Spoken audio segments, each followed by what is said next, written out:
Hi, this is Roman. And Angel. And Nora, the editor. And you're listening to Cinema Strolls. The film podcast about forming an opinion and regretting it later. Or not. Or not.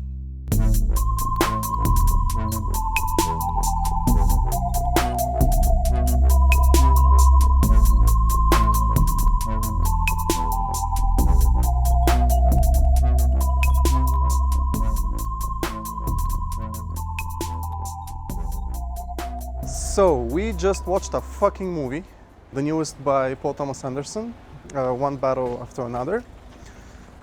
We should probably get through the mandatory simple plot synopsis before we get into our opinions, because it's a bit complicated on this one. I don't want to get into spoilers. Is it complicated? It's I not. think it's I pretty just want to straightforward. avoid spoilers more than usual this time.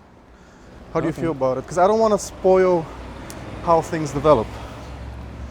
Well, we gotta discuss some stuff that we wouldn't be able Let's to discuss. see if we can do it as vaguely as possible, but okay. So, Leonardo DiCaprio, and is it time to go yet? The young girl? No, his wife. We need to start with her. Yeah, I forgot her name. I know her from that Kanye West video. Is that her? Yeah, it is her. Oh, wow, okay. Pretty Hold on. sure it is her. Hold on. Tiana Taylor. So, is it her? Pretty sure it's her. Kanye Just video? give me... Well, anyway, at the beginning of the film, they play revolutionaries. And this right away gets us into one of my first questions. When is this film set, in your opinion? Because it could, I think the past is supposed to be the 90s, but also it could be today, and then that will make the rest of the film kind of futuristic. I'm only saying this because I don't know that there's ever been a revolutionary group like that in America in the time that it's portrayed. This isn't based on any one specific revolutionary movement. Definitely nothing like this was happening in America recently. Yeah, that's true. I don't know. So is this alternative history, or is the beginning of the film nowadays and then the rest I of was it? thinking about it. Maybe it's the future because the fascism has kind of escalated. Yes, so this film starts from the position that America is already a fascist government. There's no, with the exception of one character that does one good thing at the end, has a change of heart, every law enforcement and authority figure is portrayed as a maniacal. Yeah, and also he's kind of on the Fascist. borderline, which Who is on the borderline? the guy who does the good deed. Yes, He's he's very much, he's marginalized. Yeah. He's aligned to it, but he's also marginalized. Exactly. He tries to. It's a Native American character who does a good thing in the end, but he works for the bad guys. This film is set in a fascist dystopia called the United States of America. Yeah. Starts. And it really doesn't matter what time it takes place at, That's right? true. That's true. Exactly. And I mean, I'm choosing to believe that the beginning of the film maybe is today, and then the rest of the film is 16 years from now. But it doesn't have to be that. You can also believe that this is an alternative reality, maybe. I'm just saying that 16 years ago, there wasn't a movement like that. There haven't been bombings like this in America. Not from the left, at least. I guess. Not from the left, and not in the time frame portrayed in the film. If you believe that...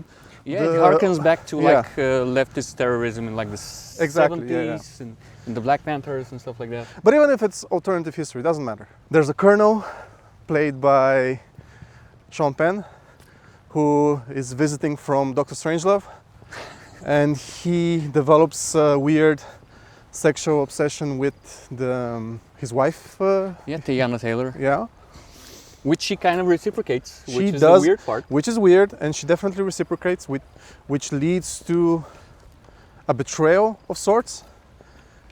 He has her cornered. She turns to him for help, and he tells her that he will help her if she gives out names. So she becomes a traitor to the cause. And this From happens. the leader to the cause, kind of. She's the leader of the cause at first, and then she turns into a traitor. And this happens after she has a kid with the DiCaprio character. Which kind of puts an end to his revolutionary ways. Yeah, he becomes a dad. So everything we're explaining is like the title cards have not Exactly. appeared. Yeah. It's the origin of the film, and then most of it takes place 16 years later. The girl is already a teenager. Yeah, in an America that is incredibly fascist, I guess. It's, So- it's just slightly more fascist than it is right now. Right, Like it's but the the logical film- conclusion of what's already happening. Yeah, but the film shows it in a very blunt way, I think. Hmm. It doesn't bother giving you too much exposition, Why would you and need it one? doesn't exactly, and it doesn't presuppose that you need to explain to the audience, well, this is not your America anymore, because the audience already knows, presumably, that this is where things are headed. Yeah, so it And is that their America. In that sense, I'm happy that this film is coming out Right now? right now, and this is a big studio film coming from Warner Brothers. This is only a film that gets made if you're Paul Thomas Anderson and you have built the Clout. The clout, yeah. This is the kind of film that I wished more very powerful and successful filmmakers would do. It's shot on a big scale, it's shot on a large format. It absolutely delivers in terms of action set pieces and tension. So it's not just people talking in rooms, not at all. So it does deliver as entertainment, I think. It's very fun. Especially at the end, there's a chase sequence that the way they frame the road is beautiful, and I don't think I've seen that kind of shot choices before. I don't It think so looked, as well. it looked very original and fresh. It kind of reminds me at some points of Vanishing Point Okay, with those shots of the road, but this is pushed to a further place. Yeah, yeah. So- it's definitely well Those- directed, I think. yeah? Paul Thomas Anderson is a very good director, and also it's the kind of film that I think would benefit from some time to think. But this is not that podcast. Yeah. So I was first just about to say. reaction. Yeah, I was just about to say I will need to see this movie again. Yes, I will definitely need to see it again. My first instinct is that I loved, and then I didn't, and then loved it again. It was a weird wave. But it didn't lose me because something necessarily bad happened. It almost lost me because it was a bit too long.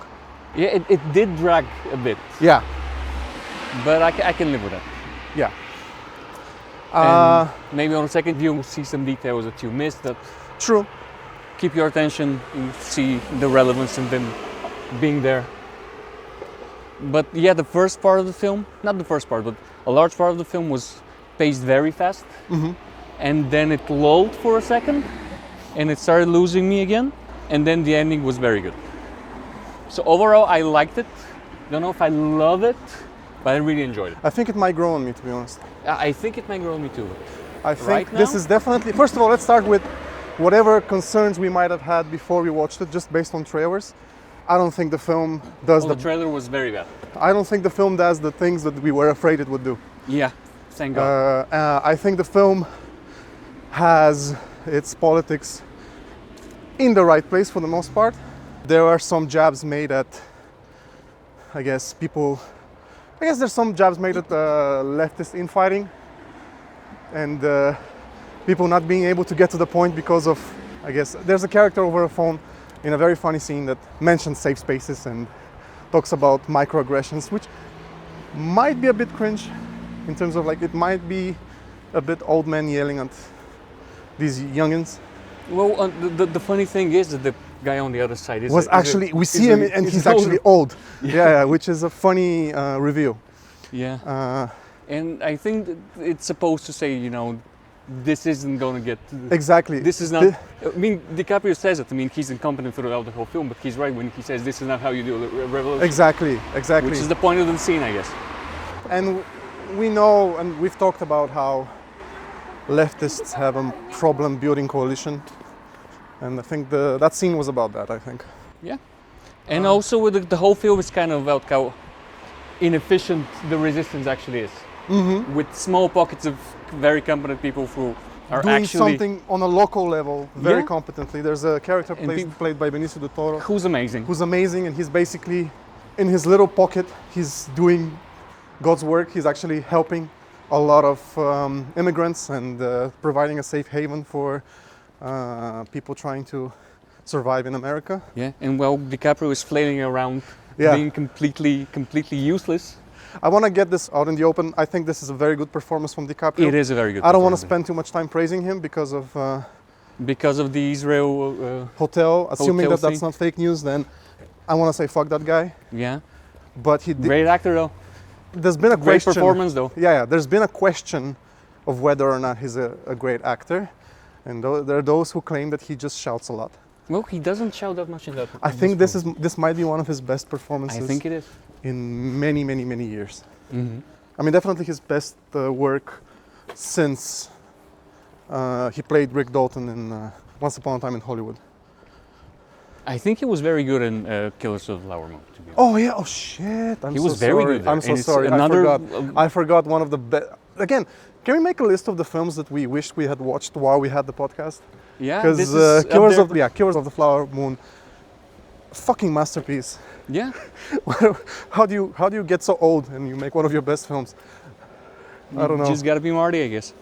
But yeah, Killers of the Flower Moon, another great performance. Much more subdued than his usual yelling that he gets accused of, which I agree with. Mm-hmm. But that was a very good performance. Him being kind of And he's very good dim-witted. here. I think He's very good he's amazing in this film. yeah. But enough with the praise for him. Everybody's very good. Everybody's the very casting good, is amazing. absolutely. Benicio del Toro is amazing. And can we talk about the guy who steals the show? And he's also a guy who probably we wouldn't want to have a beer with him, but Sean Penn Sean Penn is amazing. is fucking phenomenal in this film. He is. He should This- get a fucking Oscar I nomination. hope he does. I'm sure he's a deserves it. bad person based on, I don't know, things that he's done and said. Things that he's done. Is it about the Madonna thing? Well, that's Or do not you a mean little something thing. else? No, it's not. It's not. It's a pretty significant thing. No, yes. it is a very significant thing. This is the main thing I know as being a problem. I was I wondering also if you think know something else. he's gone on interviews with people that I don't like, but like he's been on Bill Maher, and Oh, he's an old. He's an old, yes. Actually, have you seen him in interviews? I don't want to talk about his appearance, but he just looks older than he is. I don't know if it's all those cigarettes or something. I don't know. He just looks very, very, very old. Well, the older he gets, the better he looks. Also- More actory he looks. I mean, his face gets Well, more defined yeah. in a way. You know, if agree. you see young Sean Penn, he's just kind of just a blob. Still, Wow. he's not himself. He's Yeah, getting he's there. coming into, his, He's coming into his own. The older he gets. yes, I believe in people getting rehabilitated, so the I mean, whole, he's very politically active and he's he's more had on the left side. very but good takes in certain areas, maybe not so good in others. I'm not too familiar, so I can't really comment on that. Also, I do kind of try to separate the art from the artist. He's amazing in this film. He was very good also in Licorice Pizza. It was a small Yes. performance that he was very good in. Yeah, true. But here it's here a he's- central performance. Yeah? He's the main antagonist, and he is. He's a pathetic little man who's still scary. Yes, But he's still also very scary funny. because he has so much power, but also very much a caricature, but also Very convincing real. and real. This is why, I mean, I'm not the first person to make the obvious comparison to the type of character you would see in Doctor Strangelove. And he almost, at the end, he almost says the words precious bodily fluids. He almost does it. He doesn't quite say it, but he almost says it. What was the other? Yeah, there were some references. I'm sure this was kind of a reference, but one that was very direct is when he gets another scene that is a callback to a reference to a film that I caught, and I really like this. When he was applying for that, is this a spoiler? Yeah, it's not a big spoiler. He gets invited. His application is considered to join a secret racist organization. which that- is pretty much John Birch Societies, from what I get. Yeah, but has a funny name. The Christmas Adventurers, though? The Christmas Adventurers This Club. is the lamest fucking Boy Scout It is a boy. Milk Toast. I absolutely think it's a Boy Scout kind of thing. Yes, it is so. But fucking also, pathetic. it gets them to say the words "Hail Saint Nick," which, when you say it with the proper intonation, almost sounds like they're saying Yep. "Hail Satan," and it's incredibly obvious. This is not a subtle film. I- This is not a subtle film. at all. Potentially, that's one scene that almost lost me, only because the real villains in the real world, I don't think necessarily act like this. I think they do, though. If you read about The people stuff like with the John power, Birch's, because these people supposedly have power. yes, So but I they're would think fucking you little would have Boy a Scouts. you would have a little group of like tech bros more so if you wanted to be more realistic. Like there's not Peter Thiel kind of stand-in in this film. Well, it doesn't need to be. This is the older generation. This of is that okay. stuff. So this might be the generation before that, I guess. The people This- really in no, charge. this is the supposedly. Christofascist kind of guy in Okay. the White House. Right, We're yes, still yes. not with the Peter Thiel and the Elon Musks of the world. This True, is the older true, generation. True. Yeah, The especially wasps. one of them is so old that he barely speaks. Oh man, I was gonna crack up so much. He looked so much like a Fred Armisen caricature. Yeah. He looked like a Fred Armisen character from SNL. It was amazing. Yeah, I was thinking he was completely gone. He was center frame. I also He was gonna drooping. drop dead or something. Yeah, and especially with Trump's strokes and stuff. His The his film health is, problems. is coming at the right time. It's perfect. It's a perfect moment. I really hope it actually gets some viewership because of. I worry that regular audiences kind of. We are here in movies like that. Bulgaria, coming out live from Bulgaria. We were in an audience with Bulgarians. I think they laughed when it was supposed to be funny, but they also laughed at certain sections that I don't think were funny at all. Yeah. Especially there's a non-binary character who I think the film treats with dignity, and there's a shock. The audience didn't some of really- the audience members just laughed at them, which is sad, but this is a film that I think it's meant for an American audience, I think. Oh yeah, there are so many references. One of the things talking about references. Let's go back to that. Okay. So at the end of his interview Yes. for applying for this secret racist society, he says to the guy interviewing him, "Congratulations on your daughter's wedding." So what which is that? What is that a reference to? The Godfather. Oh my God! Yes. So okay. these are the guys who are controlling everything. This is a very obvious. Okay. Oh yeah, my God! Good fucking point, actually. And another thing, when the same guy who interviews him tells him that if he gets accepted in the Christmas adventurers, this is amazing. Right? He will become a better sort of person, a superior sort of person. Not necessarily better, Yeah. not the smartest. And this, I'm pretty sure, is a direct reference of something Benjamin Franklin said. Okay. I was listening to something about, or watching something about Benjamin Franklin. I'm pretty sure this is a direct quote. Okay. And they mention Ben Franklin later and say Yes. he was a slave owner, Yes. which he did. I think this might be. I'm sure there's a lot of more Easter eggs that we didn't. Okay. pick Well, up on. when we do our episode where we revisit our takes, obviously I might say something else.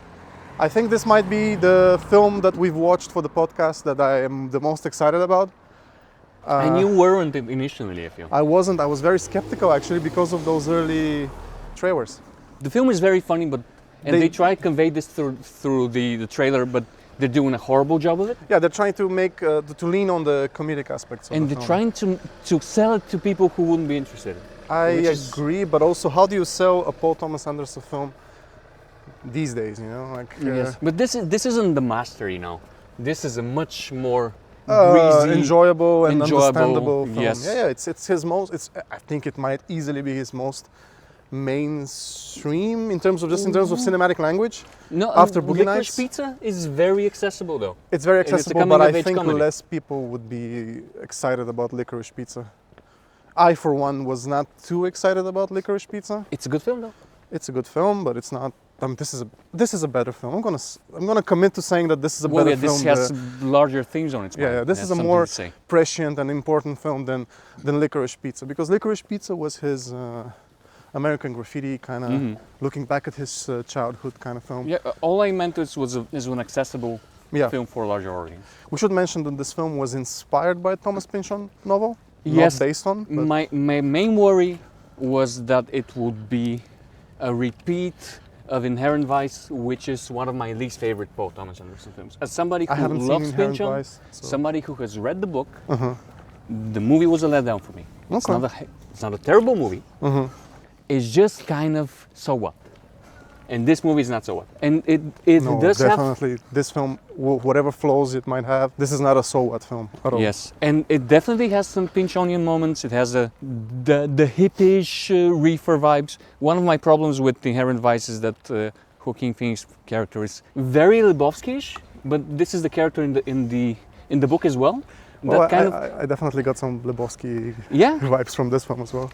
there and they're funny, and he's in a very What if similar way Lebowski to the was dude. more proactive, really? Yeah, what if Lebowski was Put the money where his mouth is, in a way. Like, what if Lebowski actually committed to? Yeah, but he's also, like Lebowski, he's completely incompetent and kind of inconsequential to the whole story. The things would have happened Yes. with him or without him. Yes, but he's also a character who was once on top of things.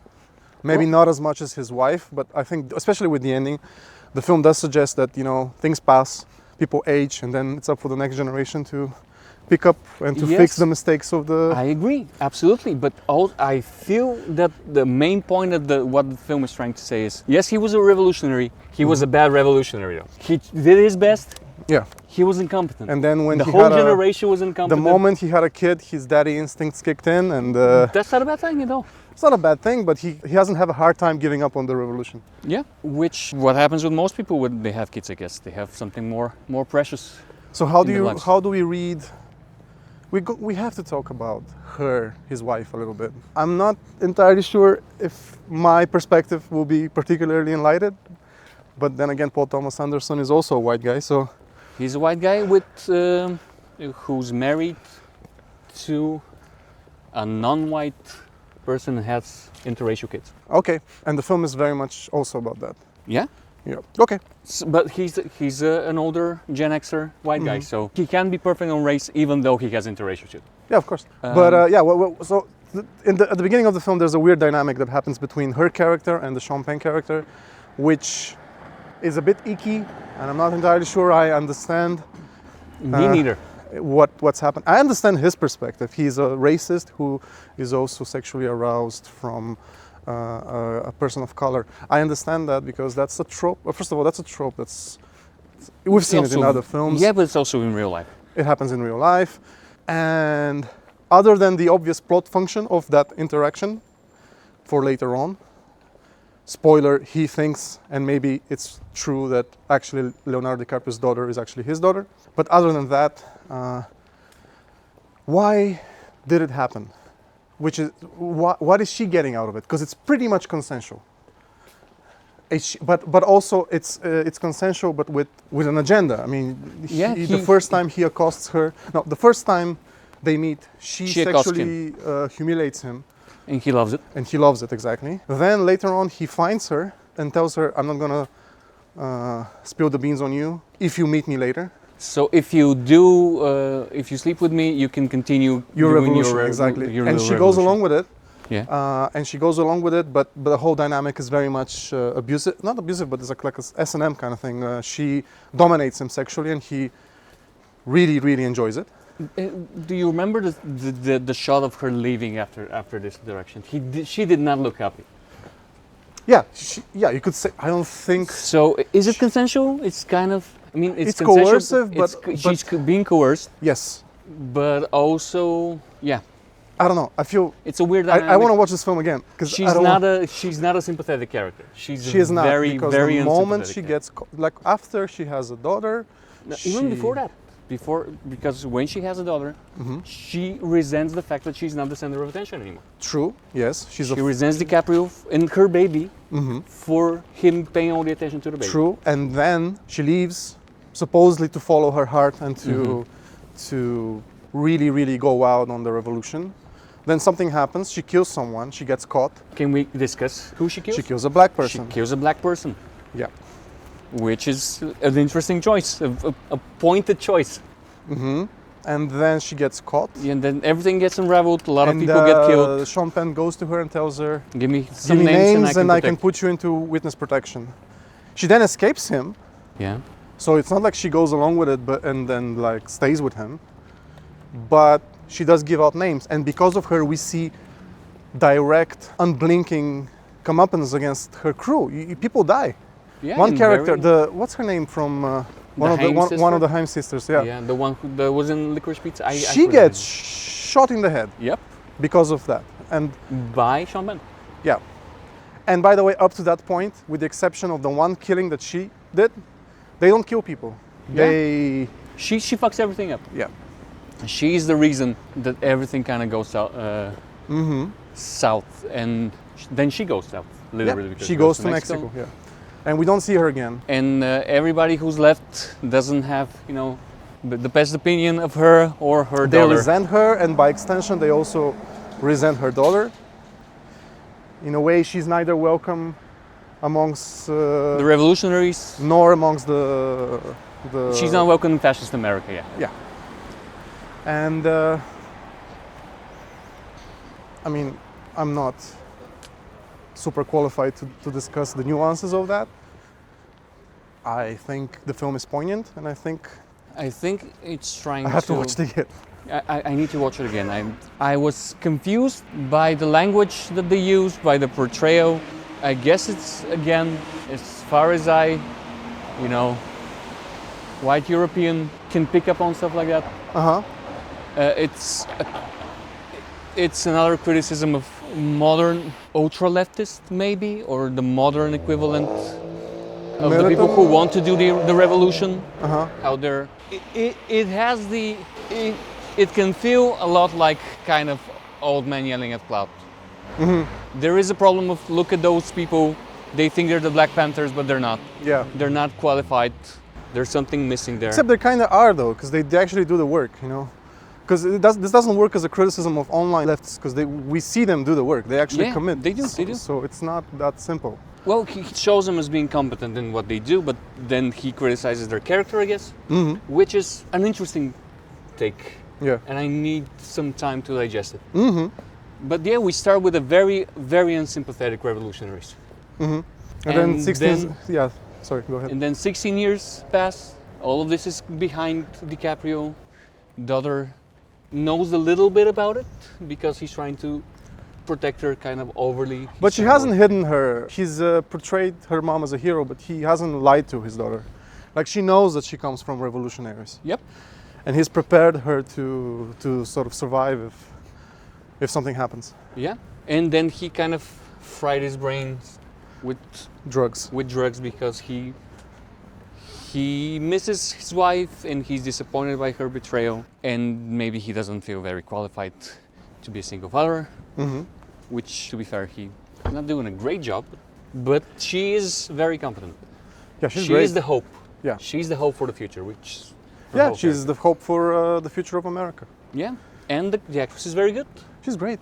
Yeah. She's very, very photogenic. She has a great presence. What's her name? Because it's very Chase Infinity. Chase Infinity. And this is actually her actual name. Yeah, Infinity is her middle name, I think. That's an amazing name. That is an amazing You name. pair that name with acting skills, and she's gonna be a star. Yep. She was very good here. Yeah, absolutely. But yeah, overall, very good casting in general. Very, very good casting.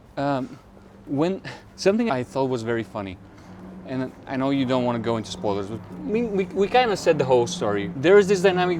The main conflict is the daughter, a daughter of Leo DiCaprio of Champagne, because if she's the daughter of Champagne, this fucks up his entry. rise Yeah, in the reason why ranks he's of the white nationalists. I think the only reason why he starts looking into her and spending government resource into finding her is because it might fuck up his application into a very special for him. A very special branch boys of club. yeah, exactly. There's not a branch. There's a secret society. I get it, but they do have power though. It's amazing because there are so many little details left. Yeah. The fact that their room when they meet is underneath. It's in the basement of one of their mom's houses. Yes. Which is exactly like a little boys' club. It's almost a little too much. It's a little too obvious. Almost. It's very obvious. It's very There's on a the nose. huge bunker for white supremacists hidden under the house of a Of a lovely nice- old yeah. lady. Who wanted to make the guy pancakes. Yeah. You couldn't make it more obvious that those are little, pathetic little children who are very powerful and very scary. That's why they're scary, because they have power. It's not because they themselves have any No, they're fucking inherent. weeds. By the way, did you notice there's a specialist killer that they send out at the end? The guy, I mean, you know the guy, the guy who goes to the house for the meeting, and then they send him to kill. I don't want to spoil. Okay, The guy who almost kills Champagne. So he was wearing a Lacoste t-shirt. Yes. What was the deal with Lacoste? Well, I thought it was going to be a Fred Perry one, because usually the Fred Perry is the very racist one. Okay, but there was some controversy with Lacoste. That Yeah, I think something to do with. I mean, correct me if I'm wrong, but I think something to do with like someone in their leadership that was an overt racist or something. I can believe it. Yeah. Also, there's some Israel stuff that are worth boycotting as well. Yeah, of course. But it kind of Also, looks they- like they it was a mention- polo shirt, which is, you know, the Proud Boys kind of stuff. Though the Proud Boys were Fred Perry. Yeah, okay.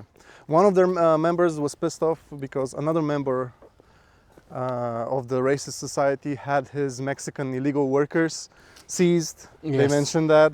That was so funny. Yeah. There are so many little things that I really enjoyed. One of the whole secret society, which is like a boys club and they're pathetic little dweebs Mm-hmm. in their mother's basement, literally, but they control the world. Another thing I found very funny is when Champagne, because the daughter, I forgot the name of the character.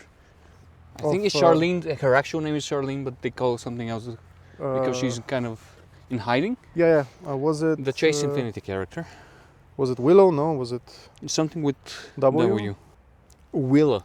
Her name Willa. is Willa. Why is she so low on the IMDb listing? I can't find Maybe her. it's by order of appearance. Maybe. Yeah, probably. Oh, she has a few Yeah, credits. she's a newcomer.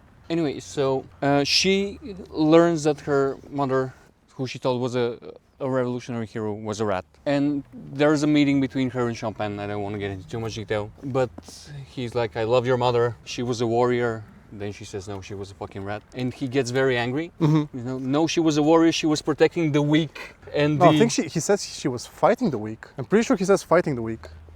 I'm pretty sure he said she was fighting for the weak, to protect the weak, which Okay. I found very funny because then he realizes he's the bad guy. Right. Yeah. But there's this instinct of Don't in talk him about to my. protect her. Don't talk about my wife. Don't talk Yeah. about. Don't talk about your mom that way. You know. Yeah. And the whole interaction there is, you know, very toxic parenting. Yeah. That was the whole point of the scene. Yeah. There's all these little things sprinkled. The whole fact that he hijacks the whole government apparatus to clean his own personal Image. message Yeah. is such a pointed criticism of what's happening in the Trump administration. This has happened before, of course. I wonder. Yeah. How, but this is very How pointed. recently did he write the screenplay? I wonder, because yeah, it's very much of the moment. the film. Well, what Trump has. but yeah, came Trump in was came and 2016, went. so yeah. he's got like He's got a almost few- 10 years True. of this shit to take inspiration of. Yeah. From. Yeah. So yeah, there was all of these little things that are very pointed criticisms of where America is, we think as outsiders, is not only heading, but it's kind of already there. Absolutely. And I love the shot of the police in the helicopter, which was kind of like a shot from Apocalypse Now. Mm-hmm. And they're all in fatigues and they're all in camouflage, but it says police. Yes. That was an amazing scene. Yes. It was very, very. It's not a scene; it's just a shot. Yeah. But it's so. It says so much. It says so much. Good. I mean, I'm happy. I'm happy that he's not making cringy movies, and he's not. I mean, I don't know his political stance on every current issue, but just based on this film, he seems to be. I mean, we can talk about how he has matured as a filmmaker. Out of the '90s sort of wave of indie darlings like him, and the obvious comparison is Tarantino. He's definitely the one who's consistently kept maturing and evolving developing, as a yeah. style, as a stylist. Like, his current work looks nothing like his early work, which was very derivative of Scorsese and other people. But now he's come into. Yeah, nobody makes a movie like him. And you can kind of tell. You can tell that when it's his film, you can kind of feel it. There's something, a certain almost quirkiness, but also darkness, I guess. Yeah, there's always. I guess there's nothing liquor speaks. Generally, there is this note of, if not nihilism, at least cynicism. I mean, Tarantino is also very cynical, but he's playing with his B-movie types. He doesn't take these things too seriously. yeah. He does, Yeah. while not taking himself serious. Yeah. Which is something I appreciate, or at least he doesn't anymore. So let's talk about your personal relationship with PT. I love Boogie Nights. I've also seen his first film, which was for something that was made by a guy who was in his early 20s. Heart 8? Hard 8, but also has another title, Sydney. So depending on which release you watch and which cut, I think. I've never seen that one. Well, it's an amazing first film. It's not as revolutionary as let's say something like Reservoir Dogs, but it's a great first film. And obviously, as far as people are concerned, Boogie Nights is really his first film that is entirely his vision. The one that put him on the map. What can I say? Boogie Nights is amazing. I mean, I'm sure there's things that if I watch it now that I'm gonna find that haven't aged well, but overall I think it's an amazing film. Easily Mark Wahlberg's best performance in anything ever. Mm. There might be more to say about his next film, Magnolia. I know you hated it I did. for the longest time. Yeah, when I was like a teenager or like first or second year in university, I really did dislike Magnolia. I thought it was Why? the most... Because it's pretentious, or It because was the most pretentious and plodding, overlong thing I had seen it to this point, and I didn't see what the hype was about. I didn't get why the frog rain was it's anything biblical, special. yo. Yeah, but I saw it years later, and I was like, God damn it! Did you actually like it years later? It's not my favorite P.T. Anderson. I think I by might. far. I think I loved it when I was young. It might actually have been my favorite one of his. And then when I rewatched it, it kind of went down for me. So I guess we're meeting in the middle. We're meeting in the middle. Yeah. It's still not my favorite one. I appreciate it more than I did when I was, a pretentious film bro. But you would think that as a pretentious film bro, you might have liked it at first. Yeah, I don't know why I didn't. Was like it too Just- sincere or too overly sappy or It emotional? was too overly everything. Okay, yeah, it was is. It is too- overly everything. And I thought it was just him showing off. Yeah, that's And- what you do when you're young and you have so Yeah, much money But and so I- much the freedom to do such a splurge. You know? No, if you're in your 20s and you get the chance to do this, I would have done something that was much worse, probably. I think both of us are happy that we didn't make a film in our 20s Yeah. at any budget level. So, Well, would have been nice to have one, well, I'm happy the way things are for me. But No, I'm happy for like. definitely happy I never don't had. have anything I would be ashamed of. True, having exactly, put out exactly. there. We're not comparing ourselves to him because he's obviously a hugely talented person. Oh no. And Can Magnolia. you imagine us? Just put away. Let's put aside. Because he's a writer-director. Right? He's one of those. So let's put aside the story. Like just as a director, he's amazing. He gets such great performances out of people. Magnolia has one of the best Tom Cruise performances. An iconic performance that's only getting more and more, I guess, current and to use that word again, prescient, because he plays a pickup artist and The toxic. prototypical manosphere Uh-huh, influencer. before that, yeah. was a It such a actually big thing. predicted that whole thing. So he was on top of that as well. Yeah, and I guess this is where I stopped following him, to be honest. After Magnolia? No. Well, I still haven't seen Punch Really? Drunk Love, which a lot of people love. You should really see that one. Is it really good? It's very interesting. Okay. It's shot amazingly. It's one of the. I feel it's the first film where he really comes into his own visual, Okay. because there's very specific camera movements and very specific, like bleach bypass visuals, very overexposed, very grainy. It's at points very deliberate choices of how it's shot and how it's framed. Okay. What was the word? How it's blocked. Staging? So yeah, no blocking. Mise en scène? Yeah, just say blocking. Okay. Anyway, I have mixed feelings about Punch Drunk Love, to be honest, because I don't really get the Adam Sandler playing serious roles Well, hype. I did love. You loved the Uncut Gems, though. I did love Uncut Gems, but with Punch Drunk Love, I'm kind of more. At least when I saw it, Uh-huh. maybe I need to revisit it and will appreciate it more, like I did with Magnolia. Okay. When I saw it, I was like, this movie looks amazing. It's very interesting. I love watching it. There's a lot for me to learn from it, but I didn't really care about the main Story character. and the uh-huh, okay. Yeah, but maybe it's interesting because now, in retrospect, it feels like all of his films are about something that we care as a theme, which is kind of pathetic men Yes. and struggling men who And are. furious and raging men. Yeah, I can picture. Yeah. There's some funny blowouts from Boogie Nights where Mark Wahlberg gets really pissed off and angry and has some really cringy hissy fits. And there's things like that all over Magnolia. A lot of people are having hissy fits in Magnolia. No, pretty much every film I can think of his. Oh my God! Yeah, the next one There Will Be Blood. has amazing. Obviously. Yeah, insane hissy fits. Yes. True, All of them are good very point. damaged men. Good And fucking all point. of his. And The Master. The Master has incredible hissy fits. Yes, it's not only about his fits, it's about toxic masculinity. Every Yes, film I of agree. his is I kind of agree. about toxic I masculinity. agree. Absolutely. Which is something that Yeah, but gets more relevant. let's not jump over. There Will Be Blood then, because that was the one where people started comparing him to Kubrick, and that was Yeah. the one where people, like, really, Really started paying attention. yeah, and claimed him as like the great new American auteur. I love the film. It is very good. It's you had problems with the ending. I haven't seen it since. Well, what you said is that it escalated too quickly. It went too far in terms of like the insanity of the Daniel Plainview character.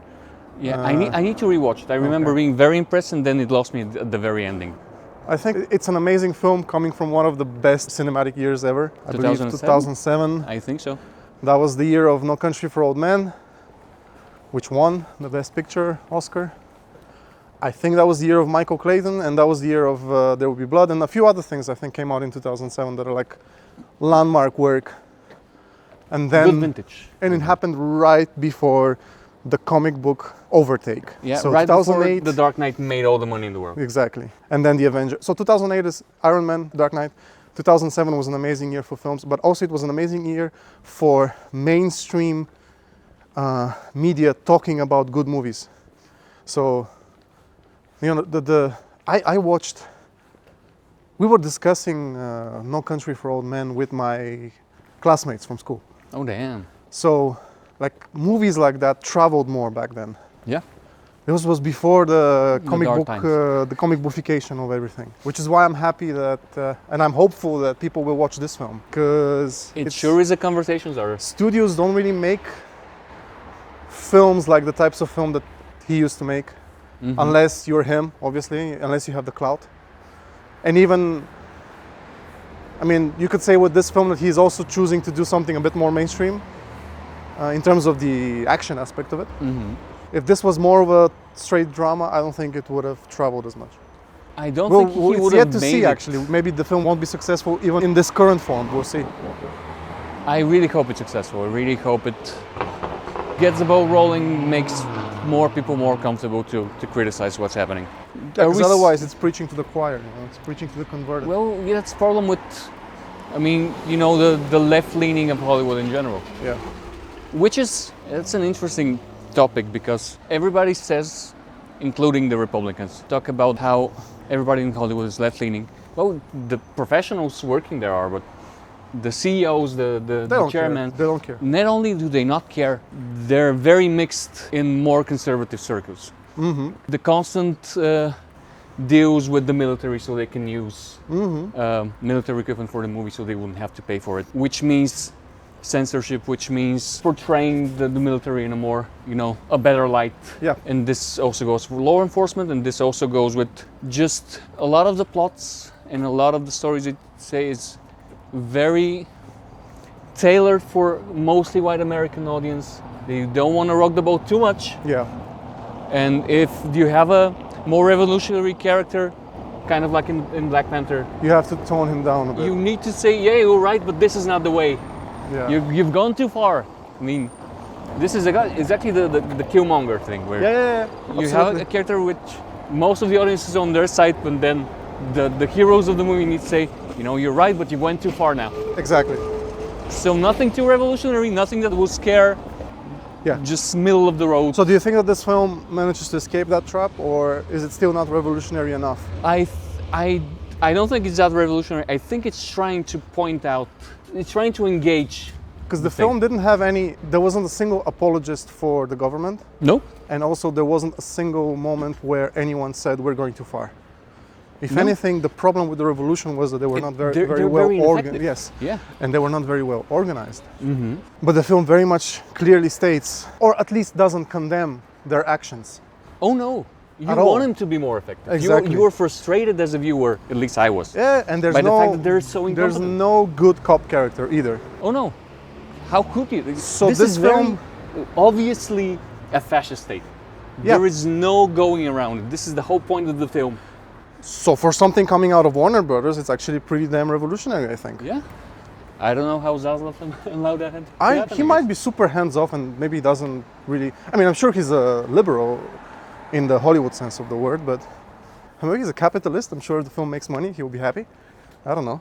Because I don't think he's, not to gush over James Gunn again, because James Gunn is a different kind of filmmaker, but because I'm watching Peacemaker, and Peacemaker is very much a story about how hot take Nazis are a bad thing.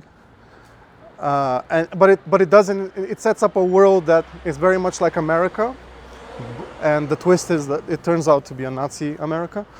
I But love how we talked about how terrible the comic bookification of movies is, and then now well, we're no, talking because about James Gunn is actually doing something with it, which might end up failing, but not in the sense of it starting a revolution, but in the sense of him getting ousted at some point. But it's a story about how if you're a white guy and you travel to a parallel dimension that is racist and has no black people, and if wouldn't you're even dumb notice. enough, it Yeah. might take you a few days to notice that you actually travel to the Nazi dimension. Actually, you had to have people point it out for Yeah, you.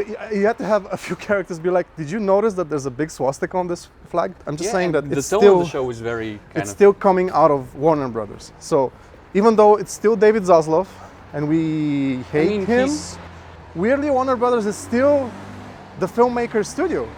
They're kind of, wouldn't you say they're kind of back in a way?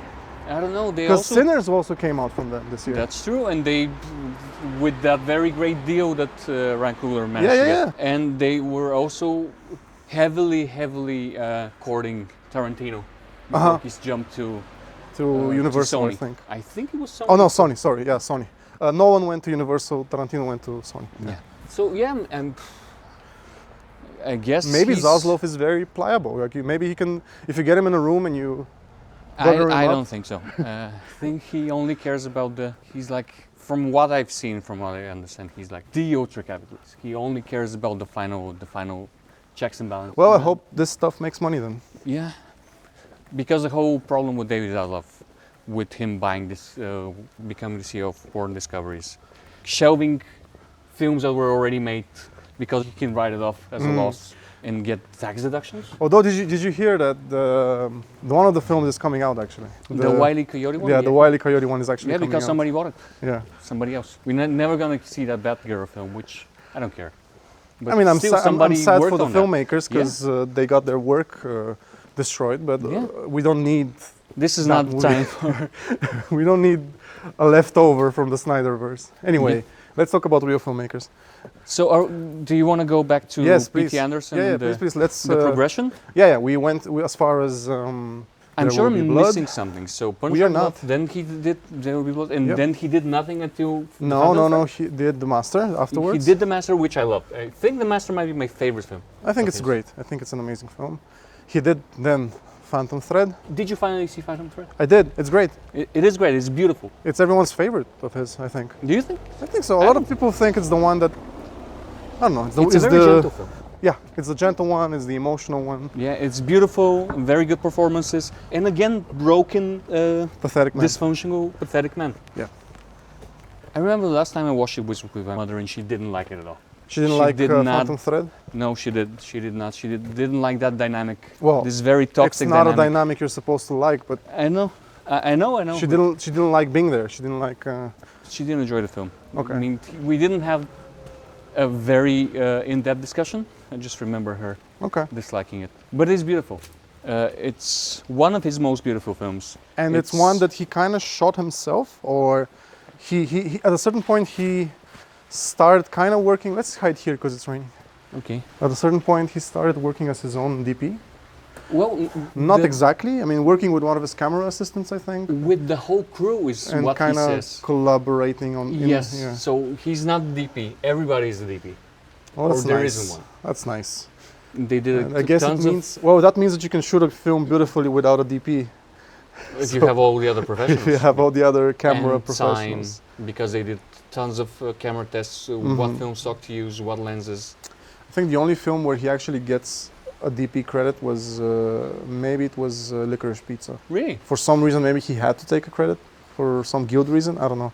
But for Phantom Thread, he doesn't have a credit. I don't think he had one here as well. I haven't looked who the DP is. Maybe I should do that now because it's a great looking film. Shot on VistaVision, which is an alternative form of large format way of shooting a film that's not quite IMAX, but Yeah. it's It's basically 35, but on the but side. sideways, yeah. Yeah, So you sideways. get more space. Yeah, I love it. I mean, it's still in the end we watched the digital DCP of it, so I'm sure there's detail and beauty that we're missing, but it just looks good in terms of composition. and Yeah, in we terms of- watched it on IMAX. Bulgarian IMAX is not great, but No, it it's looks fine, though. great It on was that. fine. It was fine. Also, the film was very courageous about shooting night scenes. Especially for something shot on film, there was a lot of stuff a lot of grain. where you can barely see anything. Yeah, it was very good. A lot of this thing that he does, and I feel like he started really doing it after Punch Drunk Love, of overexposing light sources. Yeah. And Especially there's one in a convenience store. There was one shot that was almost ugly. Like there was one shot that literally looked like it was only shot by the actual convenience store, practical lighting. But it still worked. yeah, I love it. It gives the film a certain, immediacy. Interesting. This says that Thomas Pynchon is a writer, but it's not based on something of his. So I guess they I collaborated. think no. I think isn't Thomas Pynchon dead? Nope. Okay. No, I think Not sorry, it's based vaguely inspired by one of his novels, but Oh, so it's vaguely, based on Vineland. I haven't read Vineland. so vaguely that it doesn't take the title. So I don't know. Okay, cool. Interesting. Just give me 1 second. Wasn't Vineland the one about the Silicon Valley? About the death of hippies, of hippie culture? Okay, maybe. And how hippies became the yuppies of the 80s? Okay. So if that's the case, then we're talking really vaguely inspired. Yeah. This is the one. I'm really looking forward to reading that one. Very interesting. Blues inspiration, I guess, because as far as I know, it's about the death of the 60s dream and how all of these guys became like corporate shills and yuppies and started working for Wall Street. He could have easily not given. I mean, maybe there's one specific plot point that he's actually adapting very strongly. Otherwise, why even mention the book? Yeah, interesting. I wasn't aware of it. You haven't read Pynchon. I have not, no. I strongly recommend reading The Crying of Law 49. Okay. I feel like it's his most, Inherent Vice is his most accessible work, but I don't think it's that good. And I think The Crying of Law 49 is So even the amazing. novel you don't like? No, not really. Okay. I mean, it's fun. There's a lot of good stuff, but it's kind of, for me, it's retreading stuff that he's done before better. Okay. And The Crying of Law 49 is very good. It's a lot shorter. It's very punchy, and it gives you that feeling of paranoia and confusion and not knowing who to trust. And it's very postmodern. Okay. And it's very disorienting, and it's very funny. Okay. And then I think you gifted me. I gave you a copy of Gravity's Rainbow, which I've been trying to read for isn't like it like 50 unreadable? years. It's not unreadable. It's very easy to read. It's just very long and just. What I've heard is you're supposed to get through the whatever first how many pages. You've and then heard it from me. Okay, well then Yeah, tell me about it. The first chapter is very disorienting the way it's written. It's kind of almost James Joycean.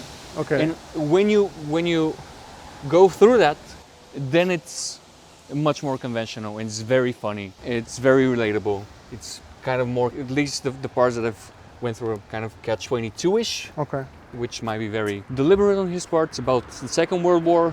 It's about secret Nazi rockets. Okay. And there's I think there are like 300 or 400 named characters in the book. So you're saying it's so much. It's unadaptable. It is unadaptable.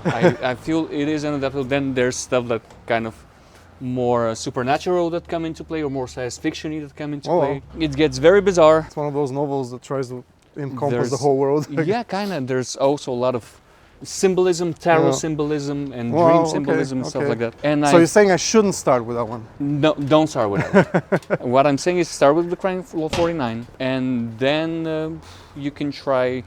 Okay. I mean, I've only read The Crying of Law 49 and Inherent Vice. And did we get as far as Inherent Vice, the film, in discussing him? Inherent Vice was after Phantom Thread. Phantom. It wasn't. It was before after. Are you sure? I'm pretty sure it was before Phantom. Can we double check? Yes, I'm very sure that Phantom Thread was. So I guess Phantom Thread was a comeback in a way. In a way, for me, certainly. You might be right, actually. Of course, I'm right. All right, calm down. It's 2014 is Inherent Vice. Wow, so it's that long ago? Yes. Oh my god. And Phantom Thread was 2017. And then Licorice Pizza, which... It's it's- 21 or 22, something like yeah, definitely not my favorite one. But maybe you want that. to Did you really dislike I Licorice kind of Pizza? forgot it. So what does that say? Did I dislike it? No. But 2021. Licorice Pizza. I was okay. Maybe I was a bit questioning of the dynamics between the characters in terms of like the age gap of it all. Yeah, what I guess I agree. I guess it's different because the guy is the younger one. It's not creepy, but I don't. Also, she's emotionally very immature, which is the funny bit, I guess. The comedy is that he's I don't think that shit would fly in court, man. sure, but it was the 70s, man. You know. That It was a different was time. one aspect of the film that bothered me, but maybe. Regardless, great actors, I think, especially for her. I don't think she was. Was she an actress before that? I don't think so. And he is Philip Seymour Hoffman's kid, and He's so likable. he did a great He's- job. He has inherited his dad's charisma, for sure. Mm-hmm. And has a phenomenal scene with Bradley Cooper. Bradley Cooper is very funny in that scene. Yeah, he plays the infamous producer. Was it John Peters? I The think guy it was who wanted Kevin Smith to put a spider in the Superman. Superman film. He's a legendary film producer who was also Barbara Streisand's hairdresser slash ex-lover. I don't know, Yes. but He was her boyfriend. He was her hairdresser. he's then the he was her embodiment of producer. the crazy producer, basically. And there's this Warren Beatty film based on him, Shampoo. I Shampoo. think. Oh, it's Yeah, based on him. It is. Okay. Pretty sure it was based on him, John Peters. Okay. And there's this now legendary Kevin Smith Yeah. retelling the story of his meeting, which is extremely funny. Yeah. So yeah, Licorice Pizza, I enjoyed it when I saw it. It's a very inconsequential film. It's maybe his most inconsequential film. Absolutely. I still liked it more than Inherent Vice. Okay. And what can you say about Inherent Vice? Why did you dislike it so much? I just felt it was derivative. It was like the novel for me. It was too Lebowski-ish while not reaching those levels. Mm-hmm. It was reminiscent of other themes that Thomas Pynchon has explored in his previous novels. And I felt like he had done it better. It's much more accessible. It's funny. It's a page turner. It's Mm-hmm. very breezy read, and which is not something you can say for most Thomas Pynchon stuff. Mm-hmm. And again, I've already read like a book and a half. So Mm-hmm. who am I to discuss this? But from my impressions, Okay. it's a very approachable book, Inherent Vice, but you've seen all of this being done better. Okay. And I felt the same way about the film. Good performances, Joaquin Phoenix is good, it's well shot. There's a Belladonna cameo, which harkens back to Boogie Nights, I guess. True. Yeah. And I kind of forgot about it completely. Okay. Like you did with Licorice Pizza. It was well made, but so what?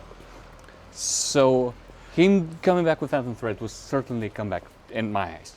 This is for sure a return to form, though. I think I'm more excited about this film than most of his late work, to be honest. Yeah, I agree. I mean, it might not be perfect, but I'm more excited about it. I'm more, I guess, inspired and I don't know, prickled by it. If that's a Yes. word. It's. I guess it's just. I guess it's because it's so timely and It is very timely. so ambitious and so confident. It has stuff on Uh, its mind. If he decides to stop making movies, this would be an amazing last film. If this is a sign of things to come, then he's gonna have a great late run. I mean, he's not that old, but What he's in he's his 50s? he's probably in his late 50s. No, Maybe he's 60s. younger. No, He's he's younger younger than than Tarantino. So Tarantino is in his 60s, so he must be in Late his 50s. 50s. Yeah. Yeah. Yeah. Do you know who his wife is, right? Who is she? Maya Rudolph, Oh, okay. Oh, yeah. Okay. Good. which is Cool. one of the most fascinating just couplings Yeah. for me. I would have never assumed that the person who made the master would get along with Maya Rudolph. And I love Maya Rudolph. She's very funny. Well, And I feel like she had a small cameo in one of his films, but I don't remember which one. mhm. Maybe Inherent Vice, or I don't think so. Or have they ever worked together? I feel like she has check it out. a small part. Well, while you Google that, I just want to say this might be up there in terms of my favorite films we've watched for the podcast. Oh yeah, I mean, what are the other contenders? I mean, We I love guess. Black Bag. Yeah, but Black Bag, by virtue of being subdued and Holy unimportant. What? I never knew that Maya Rudolph's mother was Minnie Riperton. Who is that? Minnie Riperton, very famous singer from the 70s. Loving you. Okay. It's easy 'cause you're beautiful. Okay. Your worst nightmare, me singing on the podcast. It finally happened. Yeah. She's an amazing singer. She was part of, Jesus Christ, a legendary group. Yes, but did he work with Maya Rudolph or not? Which was I'll the initial. tell you in a second. This is blowing my mind, so I need to double check. I'm sure that your mind blow is very relatable. How did I never knew that? Anyway, How did you never know that? You should be ashamed of yourself. absolutely. Get your act together, man. I'm sorry. I'll try to do better. They've been together since 2001. This is also very, for whatever reason, Wow, Very a impressive. long relationship. in Hollywood, dude. This is so worth discussing. While I'm checking, of course, we can relay the story of P.T. Anderson dating Fiona Apple. And having a cocaine-fueled night with him and Tarantino and her, where she had to sit through and listen to them talk about movies. And she swore off cocaine after that. And let's say, if you look at early Anderson interviews when he's in his fucking 20s, maybe you could imagine it being an exhausting experience. And then if you look at Tarantino interviews from any time, you It's can still an exhausting definitely experience. imagine that combining those two energies would be something that would actually get you to quit cocaine, actually. He did a good thing, I guess, being a very obnoxious film bro in his 20s. I mean, who isn't an obnoxious film bro in their 20s? I'm People who are not men, I guess. I have to answer the phone. Okay. So did you find out? Did Yeah, you work with so her? she, first of all, Maya Rudolph, comedian. She was, for a very long time, cast member for Saturday Night Live. Mm-hmm. In movies, she's most famous for Idiocracy. Okay. Another prescient film. Yes. Or another film that's aging tragically well. Yeah, a bit too well. I've always had a problem with Idiocracy because it's kind of eugenically. In a way. I have to see it. It is funny, but Okay. the idea is that, you know what the idea is. All the smart people were Uh-huh. too busy to have Oh, I see what you mean. Okay, I get kids, it. so I get all what the it's saying. dumb people have kids, Oh, yeah, which okay. implies that, you know, it is about I get it. Yeah. a certain stock of people, I guess, I which get it. is, I have serious problems with that worldview. But it is proving very, in many ways, Well, I've seen the Terry very Crews prescient. as president it is stuff, very funny. and it looks funny. And given that there's going to be a UFC match happening on the White House lawn in a few months, maybe, Yeah. I think reality has caught up to Mike Idiocracy. Judge is very good in many ways, and she's great in it. Anyway, so she has had small parts in Inherent Vice. You were right. I don't remember her there, but then again, I've only seen the movie once when it came out. Uh-huh. And in Licorice Pizza, Okay. which I should have. I think this is the one I was Thinking had in about. my head. Yeah, because it's more recent.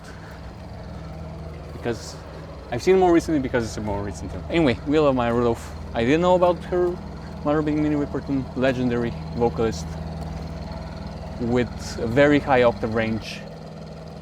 Let's wait. capable of- Let's wait, because we're next to a noisy generator.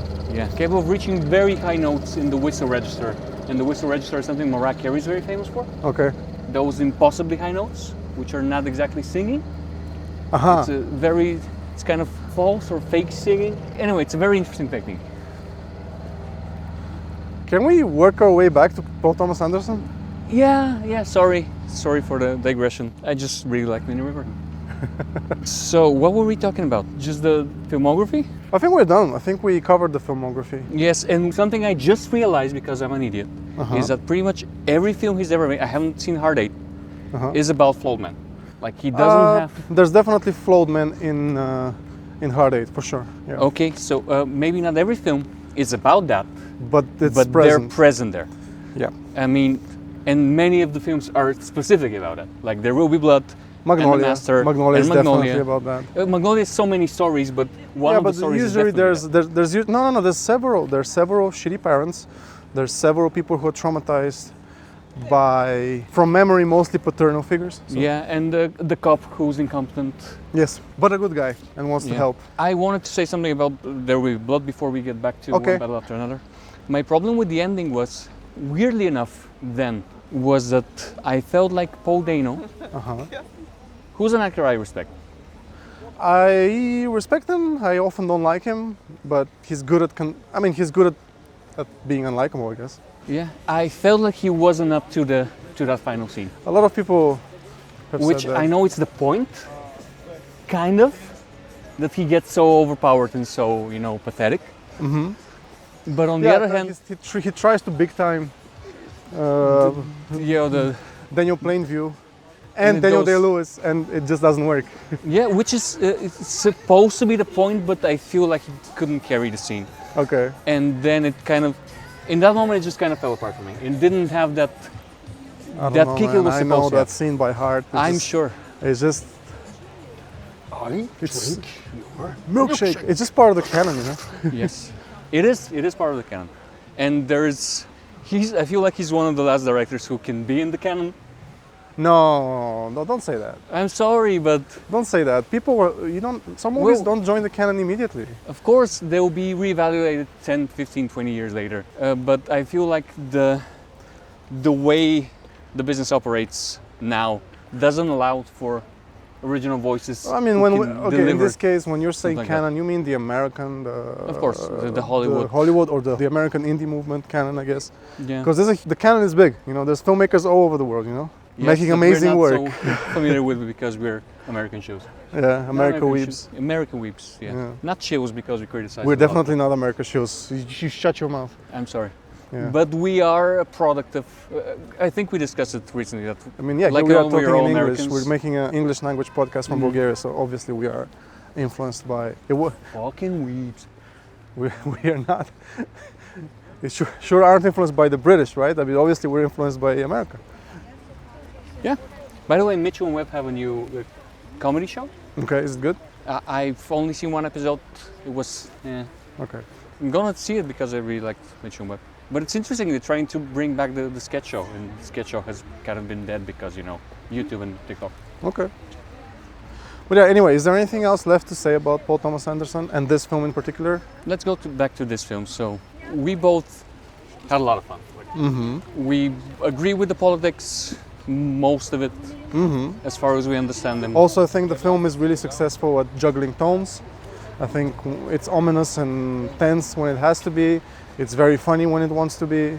Yeah. It's very confident and it's very confidently directed. You know? Yeah, it is very Pynchonian. I feel like it's more successfully Pynchonian than Inherent Inherent Vices. Vice. And the fascist state it presents is, like, you can imagine this. I mean, Trump is sending troops to Yeah, Portland, right? absolutely, absolutely. This is This is coming.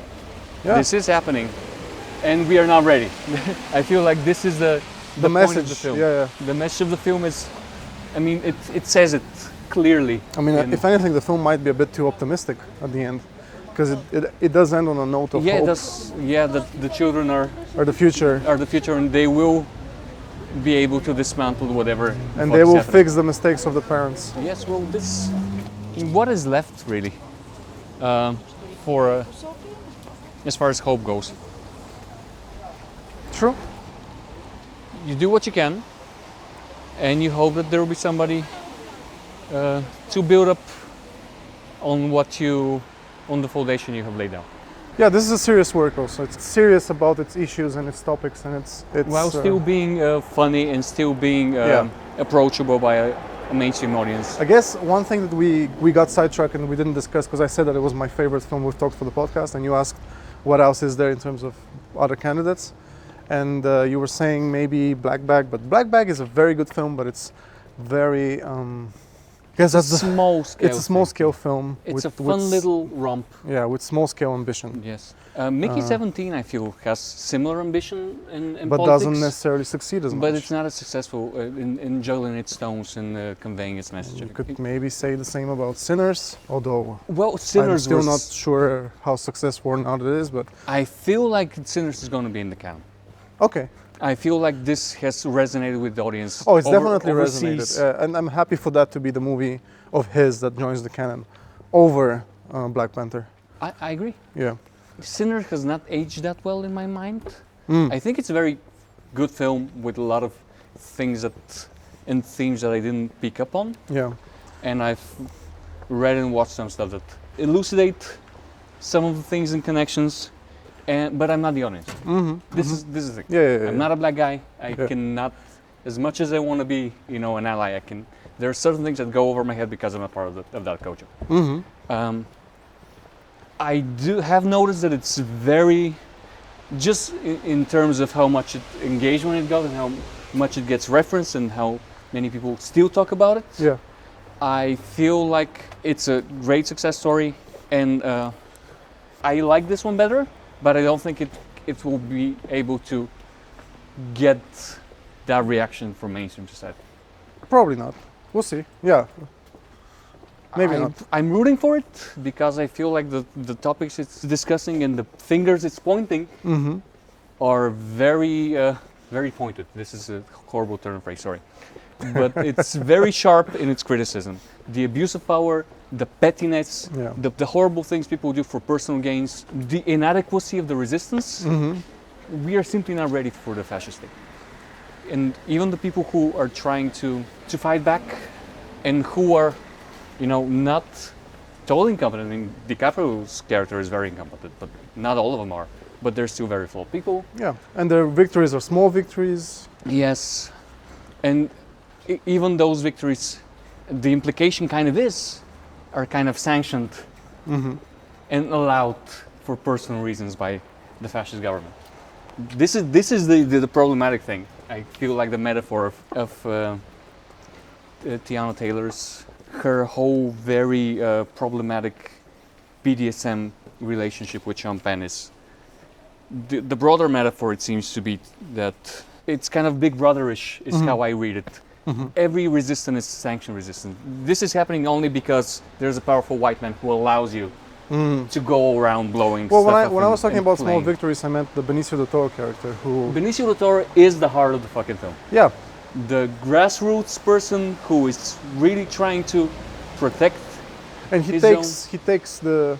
He's What happens in stride, Very, you know, yeah. very competent. He doesn't lose his cool. Yeah. He knows he has a plan. He knows exactly what to do, and he's a counterpoint to Mm-hmm. the, brain fright loser DiCaprio. Yeah. And also a very good title, I would say. One battle after Yeah, another. never ends. It never ends. The And you resistance... gotta keep fighting. Exactly. And I mean, the final scene is, I don't think it's a spoiler, but at the end we see Willa. Mm-hmm. She decides to join. The resistance. She decides A to join a resistance. protest Yeah. that's happening like 3 hours by car away. Yeah. And that's her... This is her taking over her mother's mantle, kind Yeah. of. Continuing the struggle, Mm-hmm. one battle after another. And it's a very, keep protesting, keep marching, keep fighting. Yeah. Because the only way you can have rights is if you fight for every inch of them. Great, intelligent, grown-up work. Yeah. This is what the movie can be. So definitely watch it, I would say. I think one of his best. It could grow in my perception over time as one of my favorites. My Definitely needs favorite. to be We'll seen see. several times to pick up on all the little I would like to clues and see some American black people takes on it. I'm curious if aspects of it are problematic in ways that I'm not noticing. So I still don't know what to think of Tiana Taylor's character. well, I'll keep thinking about it and Yeah. I'll read about it, and then when we start doing a podcast about people who are prepared, we can talk about it. But Yeah. my first instinct and my gut reaction is this is a very good film. Yep, I thoroughly enjoyed it. There is a bit of a lull, kind of in the middle. I can, so it's not perfect, but it's very close. Yeah. It's very enjoyable. Great performances. Sean Penn is amazing. Leo gives a great performance. Everybody's giving their all. No bad performances anywhere. It's amazingly shot. The scene with the car POVs with the hills it's going to be remembered. Oh, yeah. I feel like. Yeah, just in terms of staging. Yes. That final chase sequence is one of the most memorable ones that I've seen ever. I'll remember the waviness of the road. I mean, you have to see it to understand what we're talking about. It's amazing. It's beautiful. It's the best part of it's the best visual in the film, I think. Yeah, it is the iconic visual from the Yeah. film. This is the shots that people will remember. Yeah. And it's very tense. The music is good. Is it Johnny Greenwood this time? It I is, haven't checked. yes. Makes sense that it will be good stuff. I mean, my relationship to Johnny Greenwood is also kind of Is he not also cancelled? cancelled. I mean, Or- he's him and Tom York have been very pointedly silent on what's happening in Palestine. Mm-hmm. And Johnny Greenwood was married to an Israeli woman who is very active on Twitter, being very pro-Israel, and he kind of just doesn't comment on it. And Bummer. and Tom York has criticized fans who Yes, I know. mention it. He And, showed a middle finger to a fan with To it for you. Palestine. Not me personally, but somebody sitting close to me who had Mhm. a Palestine Yeah, flag, yeah. and he showed him the middle finger. This has happened several times, in That's which sad. That's just and sad. he did. Tom York, this is, I mean, not Johnny Greenwood. He did come up with a statement which was very, "Woe is me for being, you know." For having to talk about these things. And having to, yeah. being pressured to discuss the things that I want to discuss, which is, kind of just pathetic. He did a contrapoint. He did a counterpoint.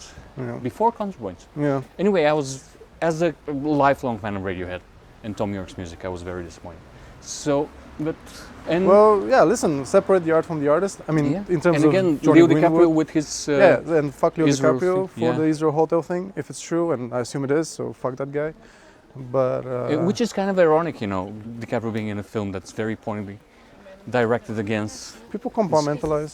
People are aware and woke up to a point, and then they suddenly surprise you. Yeah. As I said, I don't know to what extent PTA's personal politics are correct. Well, they're better than Tarantino. That's for sure. Yeah. Oh, I mean, even I don't know what Paul Thomas Anderson's stance on Israel is. I don't know that. I haven't checked. But we know Tarantino likes to take pictures with the IDF, so And that- he's married to an Israeli woman, right? Sure, but I mean, you can still be anti. Yes, but Yeah. I'm just thinking about He how is- much is he actually actually I care don't about. know. He things. hasn't made statements to I'm to pretty make sure. me not worry. So Yeah, not that it. I mean, I don't know, man. if he makes a statement at this point, it might be too little, too late. I don't know. He hasn't. And but I was gonna say, even if we put that aside for a moment, just in terms of his stance on America, Mhm. Tarantino is going on Joe Rogan. Tarantino is going on Bill Maher. I'm pretty sure he's leaning right in his actual life.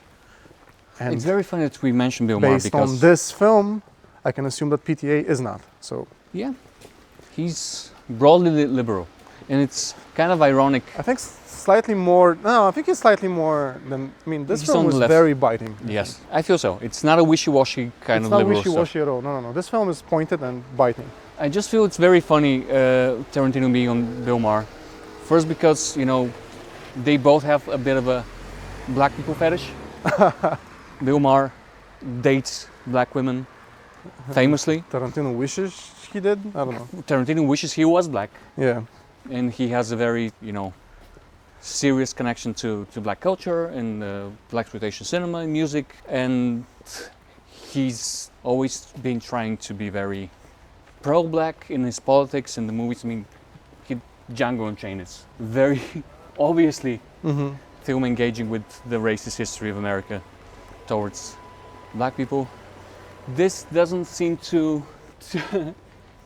extend to other marginalized groups, it seems. Mm-hmm. Yeah. He doesn't seem to care about people he's not personally connected That to. seems to be the case, yeah. Yeah, which is very disappointing. But again, trying to separate the art from the artist. One thing I yeah. want So go ahead.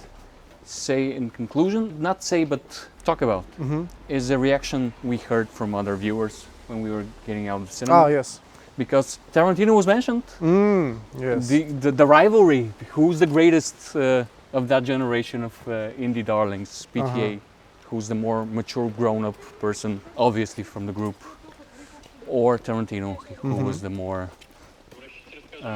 the fan favorite, I guess, in many ways. And we saw some people vaguely our age, maybe a bit younger, I think they were younger. more dude bro-y, who were like, yeah, I love the way it was shot, but the story was kind of shit, I didn't care for it, I didn't care for the characters. Well, those are people who are just disengaged from the moment, and they probably live a very comfortable, convenient life here in Bulgaria. I mean, okay, maybe not, but separated from the American reality and probably disengaged from it. Can you be disengaged from Well, the those American guys were, I think. or just engage in another, Because in they another were corner of it. disappointed that the story wasn't fun or something. And I think it was very fun. It was straightforward. It's not a hard to follow film. It can be overwhelming at points visually, Yeah. overstimulating, which it does successfully, shifts tones. Yeah. But it's not a hard film to follow in any way. It is a simple story, but it's very full of, how should I put it? Sorry. I was going to say pregnant with meaning, but this just sounds horrible. We're not natalists Yeah. in this podcast. It's we're very. Are we anti-natalist? No, I Don't have I children. wouldn't go say that far. But Let humanity destroy itself. Anyway, I feel like it's a very straightforward story, but the twists and turns and there are so many bits that you can unravel and explore yes, the meaning and the it's a metaphor very and the rich. symbolism. It's a very rich with meaning text. Yes. Yep. And so we recommend. Go watch it. Please go watch it. Please go watch it. See it on a big screen. See it on IMAX if you can. It's a blast. And until next time, bye-bye. Bye. Really hope I was recording. Cinema Strolls is an independent podcast brought to you by Hot Potato Studio. Hosted by me, Roman Pesarov. And me, Angel Radev. Production, graphic design, and editing by me, Noura Al Kadri. Music by Angel Radev. You can find us everywhere at Cinema Strolls. Follow us on Instagram and support us on Patreon and Ko-fi. Listen to us on Spotify, Apple Podcasts, and YouTube. Make sure to rate us, it really helps our show.